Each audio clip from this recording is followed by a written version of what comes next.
Hello FST community, I'm Dustin, welcome to Fantasy Smack Talk. If you're watching this video, congratulations. Hopefully that means you're in the playoffs.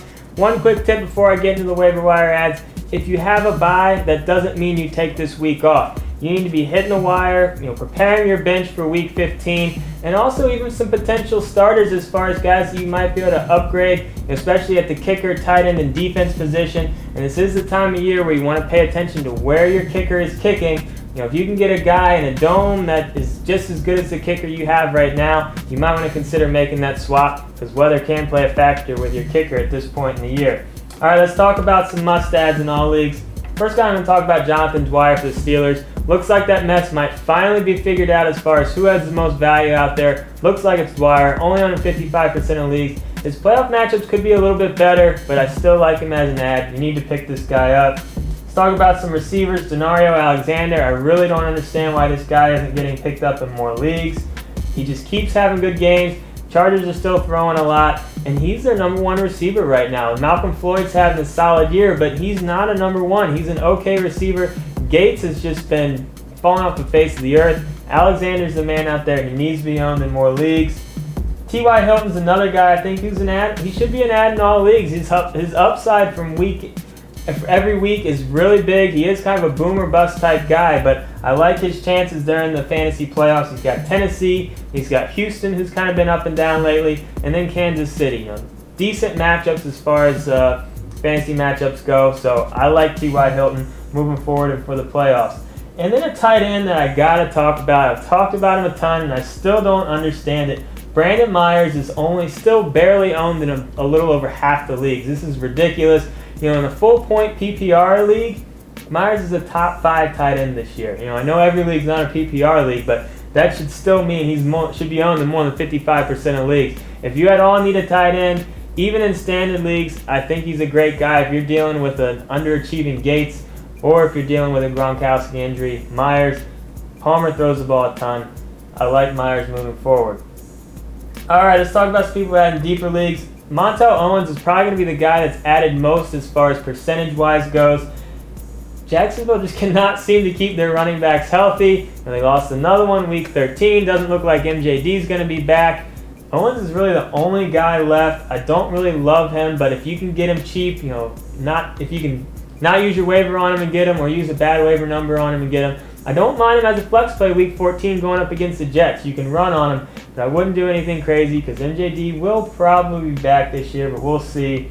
Vic Ballard's another guy I think is a great ad in deeper leagues, only on 40% of leagues. Brown's really the only thing that's kind of been in his way as far as potentially having solid fantasy value. Brown got hurt week 13. We'll see how bad the injury is, but if Brown does miss week 14, I like Ballard as a flex play. Let's talk about some more receivers. Kendall Wright. Talked about this guy a lot this year, off and on.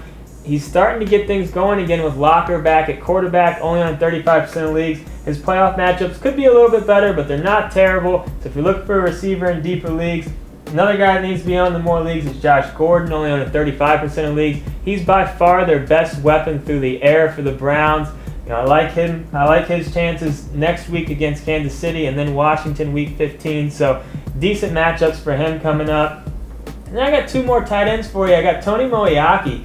He came into the league, really started out well as a rookie, got hurt his sophomore year, missed the entire year, got off to a slow start this year, but he started to get things going as of late. If you're in a really deep league looking for some tight end help, I don't mind him. And then Jacob Tamme. I really liked him coming into the year. Slow start for him as well, only on 35% of leagues at this point. But he's had a couple of solid games in a row. They got Oakland week 14. If the Raiders can at all keep that game close, keep Peyton throwing, I think Tamme could have a really good game. So again, if you're dealing with an underperforming Gates or you're dealing with a Gronkowski injury, Tamme might not be a bad guy to pick up and start.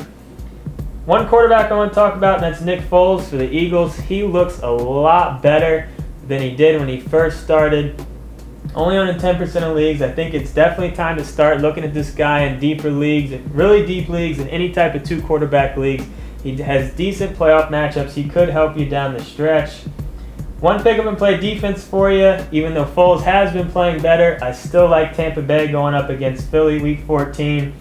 Tampa Bay is only on about 30% of leagues. They've been okay on defense, not necessarily that great, but Philly's just been giving up a ton of points to any opposing defense, so you got to like that matchup.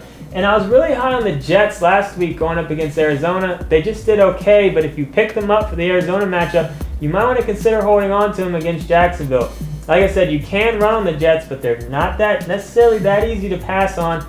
So Henne could have a tricky time with the Jets not really having to focus too much as far as the running game, since Jags are, their fourth string at this point. So I like those two as pick up and play defenses for you. And then one individual defensive player, Bobby Wagner for Seattle. He was my guy last week. He had another solid week. He's only on 15% of the league. Any type of IDP league where you're looking for a tackle specialist, this guy's putting together a great season. This is just a portion of the list. See the full list, get on the website. Got any questions, post them in our forums. And good luck with your playoff matchups.